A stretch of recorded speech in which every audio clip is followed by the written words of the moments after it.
How to unlock Notes on iPhone. On the home screen, tap on Notes to open it.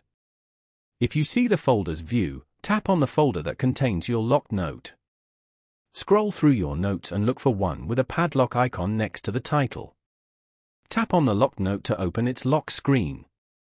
Tap on Remove Lock to begin unlocking. Authenticate with Face ID or passcode to continue. After successful authentication, the padlock changes to an open lock and the full contents of the note become visible. You can now see the text, images, and checklists, and the editing toolbar at the bottom becomes active for changes. The title bar shows the open lock, confirming that the note is currently accessible. Following these steps, you can easily unlock Notes on iPhone. Thank you for watching. Please leave a like if this tutorial helped you, or leave a comment below if you have any questions related to the video.